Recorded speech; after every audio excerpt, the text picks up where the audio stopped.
थे, लेकिन असदुद्दीन ओवैसी ने उसके परिवार से बात करके और आप लोगों के लिए यानी आप दर्शकों के लिए एक बड़ा संदेश भेजा है और उन्होंने कहा है कि जिस तरह से उनकी हत्या की गई वो कहीं ना कहीं गलत है, हम लड़ेंगे, बोलेंगे। और उनके पिता से बातचीत करते हुए असदुद्दीन ओवैसी ने साफ तौर पर एक आश्वासन दिया है कि हम आकर आपसे मिलेंगे। नमस्कार, आप देख रहे हैं द इंडिया टीवी, मैं आपके साथ ज्योति। हरियाणा के गुरुग्राम में जिस तरह से धीरे धीरे हिंसा फैलती जा रही है, लोग पलायन करने के लिए मजबूर हैं, धर्म स्थलों पर वहां पर आगजनी की जा रही है और जिस तरह से लोग हिंसा के डर से इधर उधर जाने के लिए परेशान हो रहे हैं, मतलब जिस तरह की वहाँ पर स्थिति बनी हुई है वो बेहद ही भयानक बनी हुई है। इसी मुद्दे पर बातचीत करने के लिए हमारे साथ हमारे सहयोगी हैं सद्दाम करीमी। इनसे बारीकी तरीके से जानेंगे आखिर वहाँ की क्या कुछ स्थिति है और जिस तरह से वहाँ पर मस्जिद में जो आग लगाई गई है और इमाम की जो हत्या की गई है, जो कि 22 साल की उम्र के ही थे, ऐसा बताया जा रहा है सोशल मीडिया पर। तो उनकी ओवैसी से भी काफ़ी बातचीत हुई है। तो सद्दाम, आप हमारे दर्शकों को बताइए कि क्या अपडेट है और ओवैसी ने जिनकी हत्या हुई है उनके घर वालों से जो बातचीत की है, क्या कुछ हुआ है? बिल्कुल ज्योति, जैसा कि आप जिक्र कर रहे हैं गुरुग्राम के हिंसा का, जिस तरह से मस्जिद में आग लगाई गई और वहाँ पर उपद्रवी ने किस तरह से जो है वहाँ पर माहौल ख़राब करने की कोशिश किया और वो आग किस तरह से सावन के सोमवारी में और मेवात किस तरह से जलता रहा और गुरुग्राम जलता रहा, इसको लेकर बड़ा सवाल उठ रहा है। और इसको लेकर सवाल उठ रहा है कि आखिर जिस तरह से इमाम साद की हत्या की गई, वो तकरीबन 22 साल के थे, लेकिन असदुद्दीन ओवैसी ने उसके परिवार से बात करके और आप लोगों के लिए यानी आप दर्शकों के लिए एक बड़ा संदेश भेजा है और उन्होंने कहा है कि जिस तरह से उनकी हत्या की गई वो कहीं ना कहीं गलत है, हम लड़ेंगे, बोलेंगे। और उनके पिता से बातचीत करते हुए असदुद्दीन ओवैसी ने साफ तौर पर एक आश्वासन दिया है कि हम आकर आपसे मिलेंगे। उनके पिता ने, इमाम साद के पिता ने असदुद्दीन ओवैसी से कहा है, उन्होंने साफ तौर पर कहा कि हमें रहरी पटरी लगाने नहीं दिया जाता है, हमें किस तरह से जो है कुर्ता पजामा पहनने पर जो है मारा जाता है और उसके बाद हमें कहीं ना कहीं टारगेट किया जाता है दाढ़ी रखने पर, टोपी लगाने पर। तो ये कहीं ना कहीं हर चीज़ को लेकर उन्होंने बताया असदुद्दीन ओवैसी को, लेकिन असदुद्दीन ओवैसी ने साफ तौर पर इसका जिक्र किया, हम लड़ेंगे, बोलेंगे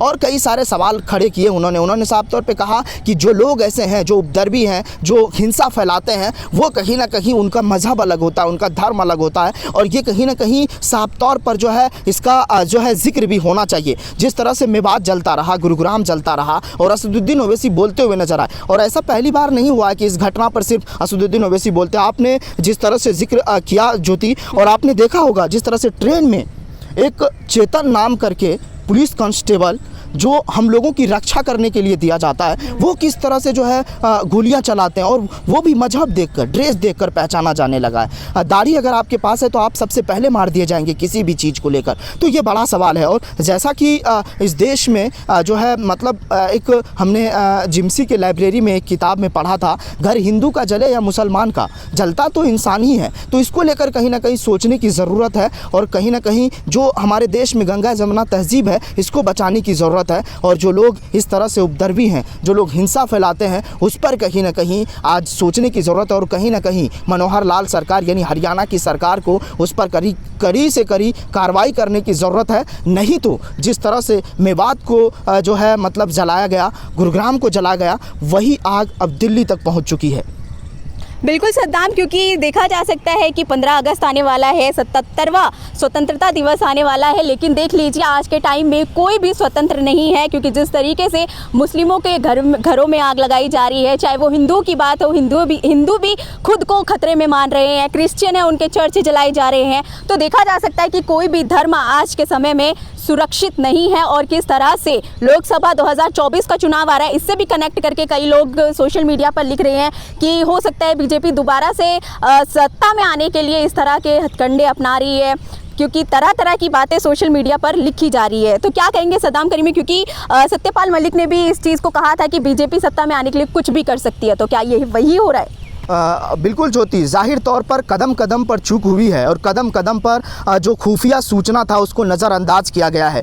अगर पुलिस वहां पर सतर्क रहती तो जाहिर है इतना जो हिंसा हुआ, आगजनी हुई, इसको रोका जा सकता था, कम मात्रा में हो सकता था। लेकिन पुलिस की जहां तक लापरवाही है, बड़े सवाल उठ रहे हैं कि आखिर जिस तरह से इतने सारे सवाल हो रहे हैं कि आखिर पुलिस कहाँ थी जिस वक्त ये सब चीज़ें हो रही थी। और ऐसा नहीं है, देखिए अगर वहाँ पर दुकानें थी और कई सारे दुकानें हैं, अगर वहाँ पर विकास की कोई दुकान थी अगर कोई वहाँ पर वर्कशॉप था या फिर वहाँ पर कूलर की दुकानें थी, ऐसे कई सारे विजुअल सामने आए ज्योति। कूलर को लूटा जा रहा था, बताइए। और एक ऐसे भरम में एक हिंदू की जो दुकान थे वो किस तरह से मुसलमान की दुकान समझकर आग लगा दिया गया, हॉस्पिटल को आग के हवाले कर दिया गया। आप ज़रा बताइए। तो ये हम तो यही कहेंगे कि कदम कदम पर पुलिस प्रशासन की चूक हुई है। अगर पुलिस प्रशासन सतर्क होती तो इस आग को जो झुलसा है मेवात, जो जला है मेवात, जिस तरह से वहाँ पर आगजनी की गई है गुरुग्राम में, मस्जिद को तोड़फोड़ की गई, इमाम को किस तरह से हत्या कर दी गई। और वो इमाम की क्या गलती थी? वो इमाम उसमें अजान देते थे, नमाज़ पढ़ाते थे। जैसे कि मंदिर में घंटियाँ बजती है, वहाँ पर जो पुजारी होते हैं वो किस तरह से रक्षा करते हैं मंदिर का और साफ़ सफाई करते हैं, वैसे ही थे वो इमाम। 22 साल के थे। अब किस तरह से उनको मौत के घाट उतार दिया गया। तो जाहिर है अब देखने वाली बात होगी ज्योति कि इस पर क्या कुछ जो है एक्शन लिया जाएगा। लेकिन मनोहर लाल खट्टर के अभी भी बिगड़े बोल हैं। उन्होंने कहा कि पुलिस हर किसी को सुरक्षा नहीं दे सकते। अब ज़रा बताइए। और इस पर दीपेंद्र हुड्डा ने पलटवार भी किया है और उन्होंने साफ तौर पे कहा है कि आप मनोहर लाल खट्टर इस्तीफ़ा दे दीजिए और हम हरियाणा को संभाल के दिखाते हैं कि हरियाणा में कैसे लोगों को सुरक्षा दी जाती है। तो ये बड़ा सवाल है और अब देखने वाली बात होगी ज्योति की जो आगजनी किया है, जो उपद्रवी हैं, उस पर किस तरह से कार्रवाई होती है, इस पर हमारी रहेगी पैनी नज़र। आखिर में अगर कुछ कहना चाहें आप।